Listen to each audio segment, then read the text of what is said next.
Hola, bienvenidos una semana más a Descubriendo Libros con José Cruz. Yo soy José Cruz y esta semana, como habréis visto en el título, os traigo un especial de la editorial Alba Mayor. Bueno, sabéis que Alba tiene 3 líneas, pero bueno, tiene más, tiene también Rara Avis, pero bueno, tiene varias líneas. La más famosa es la de Alba Mayor, luego Alba Minus, que es esta blanquita que veis aquí detrás. Todos estos libros son de Alba Minus. Luego tiene Alba Clásica y luego ya pues esas pequeñitas de Rara Avis y eso, que son más contemporáneas, más del siglo XX, principios y mitad del siglo XX. Así que bueno, hoy os voy a enseñar mis libros de Alba Mayor y también un par de Alba Clásica que tengo, y así ya pues bueno, me quito todos los de Alba de tapa dura y bueno, os enseñaré los que tengo. Que los tengo siempre puestos aquí detrás, donde tengo mi último libro, que por cierto, hoy estreno camiseta con mi último libro. Vienen de la oscuridad, sabéis que es de ciencia ficción y un poquito de terror, así que pues bueno, un momento spam y eso. Y este es mi cuarto libro, y ahí es donde normalmente suelo tener todos los libros de Alba Mayor. El primer libro que os voy a enseñar es de Alba Clásica, como os digo, en tapa dura también, como Alba Mayor, nada más que un poquito más pequeño, ¿no? Y bueno, este sí que os lo reseñé ya, y se trataba de La Niña Duende, de George Sand, esta escritora francesa, que bueno, que sabéis que es una maravillosa escritora, de la que Fyodor Dostoyevsky dijo una frase que me encanta. Dijo: el nombre de George Sand es un nombre que no tenemos derecho a olvidar, un nombre que no desaparecerá jamás. Eso eran palabras de Fyodor Dostoyevsky. Y bueno, este libro es un libro de hadas, eso es un cuento de hadas, pero no deja por eso de ser realista, ese realismo que solía ser característico de George Sand, y que bueno, y que nos habla de muchas más cosas que un simple cuento de hadas, puesto que aquí la bruja, que sale una bruja, es más bien tirando como si fuera una científica, una investigadora, etcétera. Os voy a leer un trocito. Esta obra fue escrita en 1849, la más famosa del ciclo de novelas campestres de George Sand, pero no impiden el desarrollo de la observación realista y del espíritu desmitificador. La bruja bien puede ser al final una científica, una psicóloga o una confesora. Por su parte, los dos hermanos Barbeau, que son los protagonistas, dan pie a un delicado y emocionante estudio del paso de la infancia a la edad adulta, una época de descubrimientos, celos, vergüenzas y melancolías. La novela busca reconciliar la pasión con la naturaleza, dirigida por ese espíritu que observa, que compara, que se fija, que prueba. No os voy a leer, no os voy a contar el cuento en sí, es decir, el principio del cuento, ni de qué va, porque ya hice reseña de este libro hace un tiempo, y por lo tanto, pues bueno, ya tenéis la reseña por ahí en meses anteriores, así que bueno, no os voy a repetir. Esto es simplemente un book haul de los libros que tengo de esta editorial. Y como os digo, ya os digo, esto es Alba Clásica, que sería está entre Alba Minus y Alba Mayor, estaría ahí también como Alba Mayor de tapa dura, pero el tamaño es un pelín más pequeño. Y de la misma línea de Alba Clásica también os traje en un book haul hace no mucho estos narraciones de Máximo Gorki, que escribió entre 1892 y 1924. Aquí se reúnen en un buen ejemplar de unas, a ver cuántas páginas tiene, 500 páginas. En estas 500 páginas se reúnen muchos de los relatos que o bien están por ahí desperdigados en otras obras de menos contenido, o bien son inéditos y no se han publicado hasta ahora. Por lo tanto, esto es un ejemplar que creo que es de lo más recomendado que existe ahora mismo en el mercado en castellano. Y así que ya os digo, este os lo traigo como la línea clásica, que sería pues del mismo tamaño que de La Niña Duende, es más bien tirando así un poco más pequeñito que el de Alba Mayor, que es el que ya voy a empezar ahora a mostraros. Y bueno, este era otra maravilla, pues bueno, de este autor que ya os he traído varias veces en varias ocasiones, y que todavía no me lo he leído, pero sí que hay algunos relatos aquí en esta recopilación que sí que he leído y os he reseñado en otras ocasiones. Bueno, ya el primer ejemplar de la línea clásica mayor es Cubre borrascosas. Y este ejemplar en concreto fue publicado en memoria del bicentenario del nacimiento de Emily Bronte. Sabéis que Cumbre Borrascosas fue la única obra que publicó Emily Bronte y bueno, fue un escándalo cuando se publicó en 1847. En 1848, por ejemplo, un año después, un crítico norteamericano diría: salimos de la lectura de esta novela como si acabáramos de visitar un hospital de apestados. Y luego su hermana, según su hermana, diría la única novela, diría, árida y nudosa como la raíz del brezo. Es decir, que era una novela que, si bien pertenecía al género gótico, pues bueno, era muy dramática y muy oscura, ¿no? Os voy a leer un poquillo. Hay en ella apariciones, noches sin luna, confinamientos desesperados y crueldad sin medida, pero la tensión y la incertidumbre que imprime a sus atormentados personajes y su alambicada trama superan toda convención y nos sumergen en una atmósfera de pesadilla que difícilmente volveremos a encontrar en la historia de la literatura. La traducción de esta obra viene de la mano de Carmen Martín Gaite. Y bueno, pues, y como dice, el amor en esta novela no es de este mundo. Bueno, pues todos aquellos que hayáis leído esta novela, pues ya sabréis que es muy oscura y que bueno, yo todavía no la he leído, cuidado, o sea, lo que pasa es que como ya he visto tantas reseñas, pues ya sé que es una relación más que de amor, algo pues muy turbulento, ¿no? Muy dramático y muy oscuro. Pero bueno, ya tengo muchas ganas de leer esta novela, que para ser la única de Emily Bronte, creo que bueno, que dejó una huella en la literatura, en la historia de la literatura imborrable.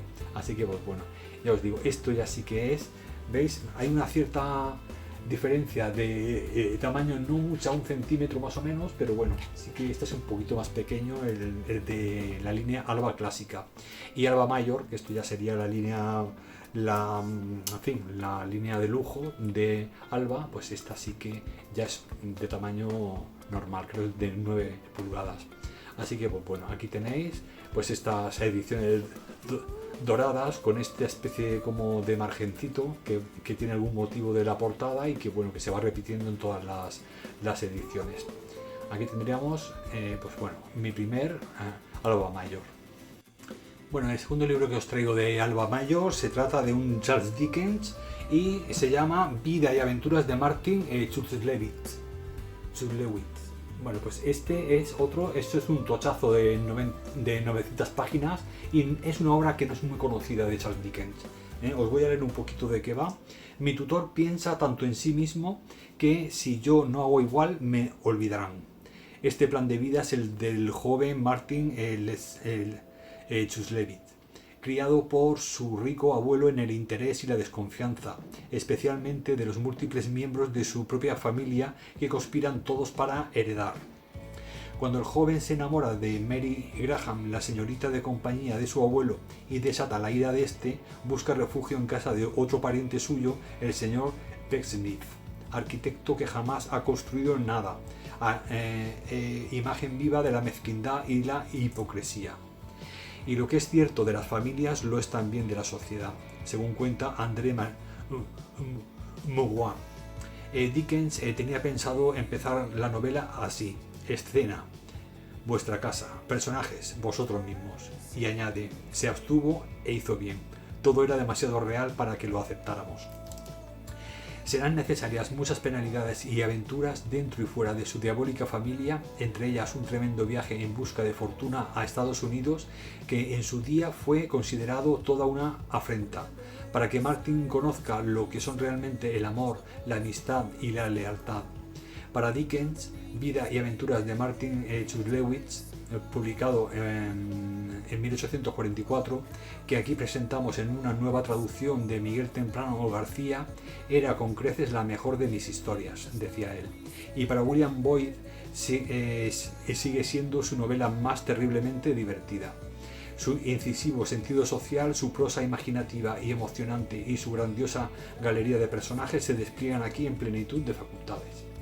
Pues bueno, aquí tenéis una novela que ya os digo, no es muy conocida del autor, y bueno, cuando lo vi publicado en esta maravillosa edición de Alba, pues bueno, yo estaba entonces descubriendo a Charles Dickens con Historia de dos ciudades, con la que empecé con él, y bueno, y poco a poco pues bueno, fui sacándole, habían partes, pues bueno, sé que hay libros que no son muy buenos de Charles Dickens, pero sí que hay otros que bueno, son ya libros que han pasado ya a la historia, y este pues creo que era una de esas historias que, a pesar de su volumen, me interesaba mucho, y al final pues bueno, he aprovechado esta gran edición para adquirirlo. Bueno, ahora os traigo al autor de La Dama de Blanco. Sabéis que bueno, que Wilkie Collins es también otro de los grandes autores de aquella época, del 19, muy amigo también de Charles Dickens, y yo creo que fue uno de los primeros escritores que escribieron así algo parecido a crimen, a misterio, porque originalmente escribía pues obras muy dramáticas, y poco a poco se iban haciendo tan turbias y tan oscuras que al final acabó pues bueno, un poco en ese tema de la un poco de la novela de misterio y de un poco, no la novela negra, pero bueno, sí de esa intriga, ¿no? que originalmente pues bueno, todavía en el 19 todavía no estaba muy desarrollada. Así que yo creo que fue uno de esos pioneros de la novela de misterio. Bueno, con el éxito que tuvo La Dama de Blanco, dio un paso más y nos trajo una nueva obra, que se trata de una obra dramática pero cotidiana, de la vida cotidiana, y bueno, y muy intensa, la verdad, muy intensa, y se trata de Sin Nombre. Sin Nombre, como os digo, es una novela también muy voluminosa. Esta también cuenta de, a ver si llega, 705 páginas. Pues bueno, esta novela nos habla de dos hermanas que se quedan sin derecho a heredar, se quedan sin nombre, por eso se llama Sin Nombre. Os voy a leer un poquito la sinopsis mejor, porque como son muchas cosas. Una imprevista tragedia familiar que saca a la luz el secreto de la ilegitimidad de su nacimiento deja a las hermanas Vanstones privadas de todo derecho a recibir su herencia. Solas, sin posición, sin fortuna, sin nombre, estas dos hijas de nadie afrontan con desigual talante un inesperado destino. Mientras Nora, la mayor, lo acepta resignada, la menor, Magdalene, se rebela contra él y decide recuperar el legado al que su propia identidad, según descubre una vez despojada de ella, va inseparablemente unida. Emprende así, perseguida y censurada, un peligroso viaje por los límites de la sociedad, un ambiguo y oscuro territorio por el que pululan no solo desheredados y truanes como el genial capitán Uratz, llamado agricultor moral, sino también curiosamente algunos de los herederos legales de la fortuna Vanstones, seres enfermizos y solitarios. Sin Nombre, tal vez la más original y brillante de las novelas de Wilkie Collins, suma a su talento para la creación de un mundo teatral a partir de un caos doméstico. No es, sin embargo, solo una apasionante intriga testamentaria, sino una extraña tragicomedia sobre la indignación y la perplejidad, escenificada, en palabras de Dickens, con todas las cualidades que llevaron al éxito de La Dama de Blanco, sin el menor signo de seguir aferrado a ese éxito o de verse arrastrado por él. Es decir, quiso hacer algo diferente, pero sin dejar de aplicar en una vida cotidiana de estas dos hermanas la intriga, ¿no? O sea, la intriga que ya habíamos visto en La Dama de Blanco. Nada más que aquí es como una tragicomedia, es decir, aquí es un poco una mezcla entre las desgracias que le pasa a estas dos hermanas y luego pues la comedia de todos los personajes que van a los que van acudiendo, y que van un poco pues bueno, está cargado de un humor negro, ¿no? De ver cómo cada uno de ellos actúa y en fin, lo despreciable, ¿no? A veces de los personajes, ¿no? de las personas que que dos muchachas un poco pues eso, desheredadas y despreciadas por un error de documentación o en fin, pues bueno, puede hacer que tengan que ir pedir ayuda a cualquier impresentable. Así que bueno, creo que esta va a ser una novela, ya os digo, Wilkie Collins. Próximamente leeré con mis compañeras de lectura La Dama de Blanco, y bueno, yo creo que si me gusta, que seguramente me gustará, pues bueno, creo que luego continuaré con Sin Nombre, que es una de las obras que más me llaman del autor también. También tiene La Piedra Lunar, también sabéis que es una de las más famosas de él. Pero bueno, Wilkie Collins, ya os digo, era un escritor junto a Charles Dickens, de estos que iba escribiendo por fascículos, que tenía enganchada a la gente, a los lectores, ¿no? Y bueno, y la verdad es que estas obras eran ya pues el compendio de todos esos pequeños fascículos que iban escribiendo a lo largo de 2 años, de 1 año, 2 años, y luego ya reunían la historia entera en una obra. Y bueno, yo eso seguro que lo escribió de esa forma. Y bueno, ya os digo que tiene muy buena pinta. Bueno, el siguiente libro se llama Cuentos de amor victorianos, una recopilación de relatos de amor en la época victoriana, y que bueno, que me pareció preciosa la portada, preciosa la edición como siempre de Alba Mayor, y os voy a leer un poquito de quién son las escritoras y los escritores que colaboran en este recopilatorio. El periodo victoriano, con su afán por lo verdadero y razonable, la preocupación por la decencia y la aceptación de la autoridad y la ortodoxia, produjo una desmesurada literatura y el máximo esplendor de la novela inglesa. Pero al mismo tiempo, gracias al abaratamiento de las técnicas de impresión y al acceso de la clase media a la lectura, la profusión de periódicos y revistas que necesitaban incluir narraciones breves para llenar sus páginas, impulsó el género del cuento, que alcanzó entonces un florecimiento extraordinario. El amor, en cuanto sentimiento de complejas implicaciones, habría de tener una conflictiva relevancia en una sociedad firmemente volcada al utilitarismo, como ya reflejaban las grandes novelas de pasión y tácticas de rentabilidad de Jane Austen. Cuentos de amor victorianos, esta obra recoge una amplia y sorprendente y magnífica selección de historias de amor preparada y traducida por Martha Salis, que cubre todo el espectro de un sentimiento tan arraigado en el corazón como determinante para la confrontación de diferentes estamentos sociales. Desde ángulos y tratamientos muy diversos, 22 autores, de Mary Shelley a D.H. Lawrence, pasando por Charles Dickens, Stevenson, Conrad, Kipling, además de algunos infelizmente inéditos en nuestra lengua. Proporciona un riquísimo panorama de los padecimientos y los intrincados laberintos del deseo amoroso, esa experiencia insólita y común todavía hoy de incalculables consecuencias. Así que pues bueno, creo que es una obra, ya os digo, muy interesante por todos los escritores victorianos que colaboran en ella, con sus relatos siempre referidos a su sentido, a su óptica del amor. Esta obra en concreto consta de 450 páginas y bueno, y siempre pues con una edición. Este por ejemplo sería un cuento de Stevenson, y la letrita pues mediana tirando a pequeña, pero bueno, muy bien, el papel de calidad y todo maravilloso. Y como siempre, lo mejor de esta colección siempre sabéis que es, y de esta editorial, la traducción. Así que pues bueno, otra maravillosa obra de Alba Mayor. El penúltimo libro que os traigo de Alba Mayor es La marcha Radetzky, de Joseph Roth. Joseph Roth, sabéis que fue el gran amigo de Stefan Zweig, y que bueno, que los dos compartieron un poco pues ese periodo de producción de la literatura literaria y crítica de la época de entreguerras, desde finales de la Primera Guerra Mundial hasta el principio de la Segunda.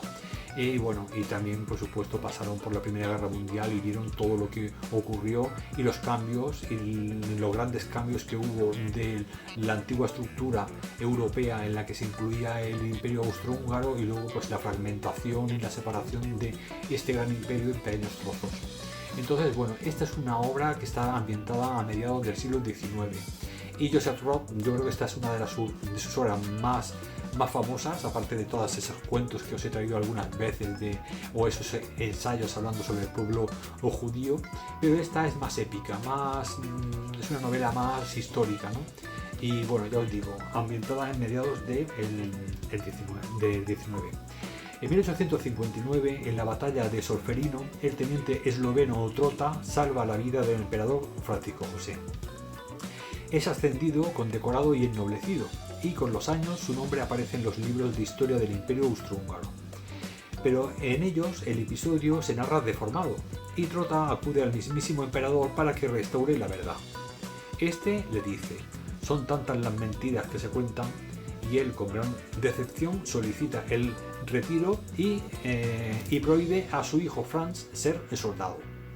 El hijo sigue la carrera funcionarial y llega a ser la máxima autoridad civil de una ciudad morava, pero su hijo Karl Joseph, emulando al abuelo, acaba siendo teniente de caballería y conoce la monotonía de las guarniciones, los placeres de Viena y los peligros de los puestos fronterizos.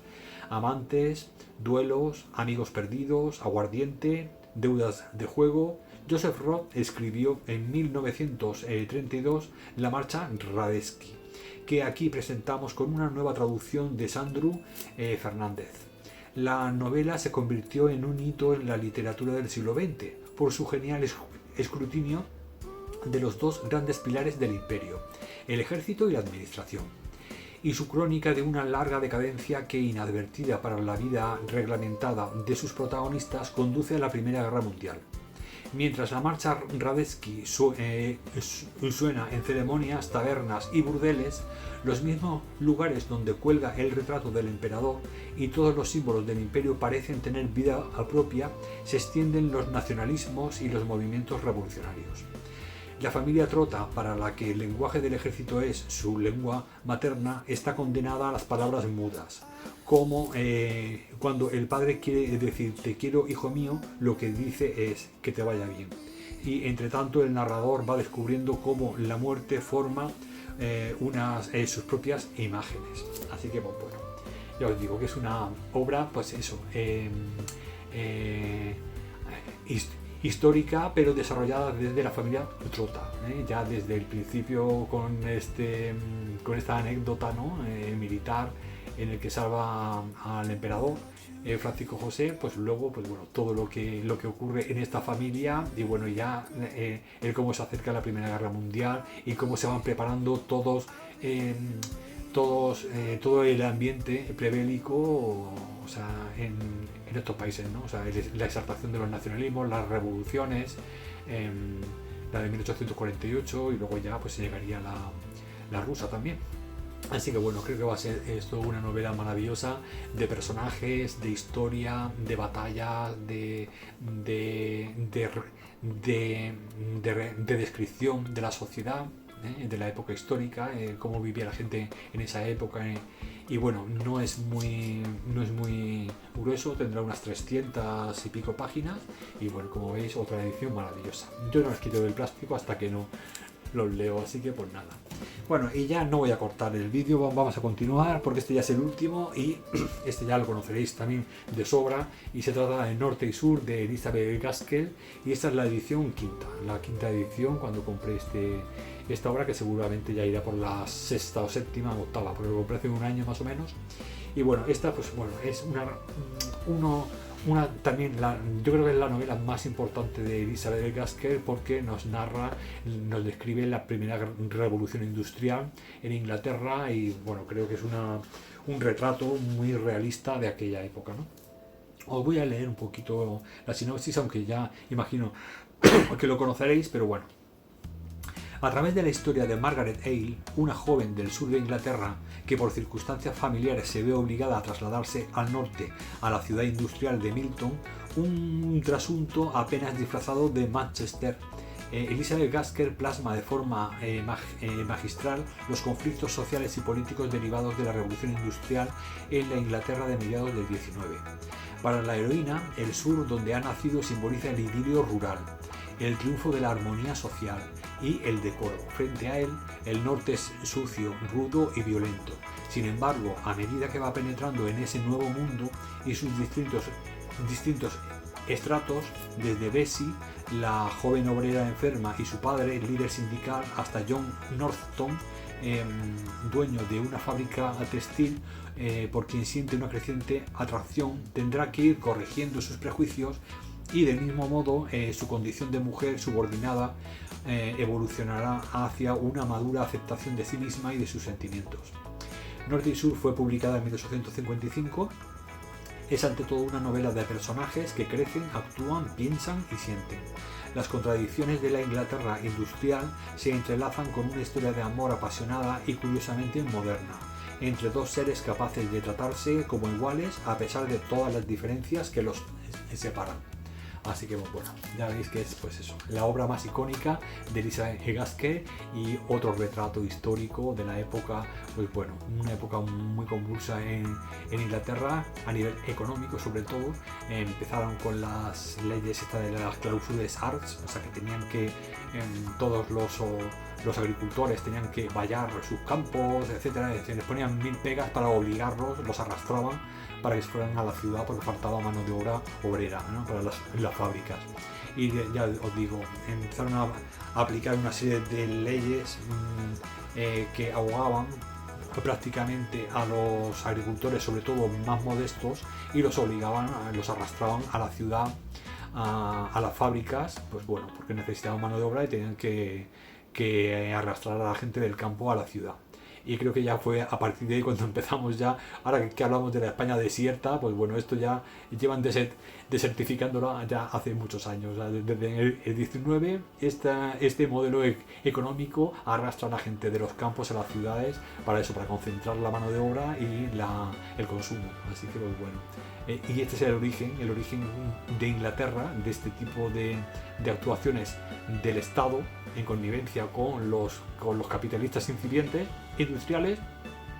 Y estas son las vidas que nos cuenta Elizabeth Gaskell de cómo pues ese gran cambio, ese desarraigo de lo rural a lo industrial, y luego cómo se intentaba esta chica protagonista, adaptar a la nueva mentalidad, eliminar los prejuicios que tenía con respecto a la gente que había allí, y bueno, ya ahí surge incluso el amor y todo. O sea que bueno, que creo que va a ser una novela muy completa y muy bonita y muy hermosa. Así que pues bueno, aquí tenéis la obra más importante de Elizabeth Gaskell. Y ya con esto ya termino mi colección de clásica mayor. Las dos primeros que os he sacado de Alba clásica, y ya os digo que es igual de chula, pero un pelín más pequeñita. Y ya los de clásica mayor, pues estos son los que tengo. De momento, salvo el de Cuentos de amor victoriano, que se lo encontré de segunda mano, por suerte, en la feria del libro de mi ciudad. El resto son nuevos. O sea que esto de segunda mano es muy difícil encontrarlos, porque el que compra un Alba mayor ya se lo acapara y ya no sale de su casa. Así que pues, bueno, estoy muy contento con este pequeño tesoro literario que tengo aquí en forma de ediciones de esta editorial. Y bueno, y espero que alguno de ellos os haya gustado y os haga tilín para tenerlo para vuestro cumpleaños o para para algún acontecimiento especial, para autorregalarlo, ¿no? Así que pues nada, espero que os haya gustado este book haul de esta editorial, con estos clásicos, la mayoría clásicos todos por supuesto. Y bueno, espero también que tengáis una semana maravillosa de nuevas lecturas, que sigáis disfrutando de este verano caluroso. Y bueno, y ya nos vemos la semana que viene con más libros. Gracias por estar aquí, lectores, y hasta la semana que viene. Un abrazo.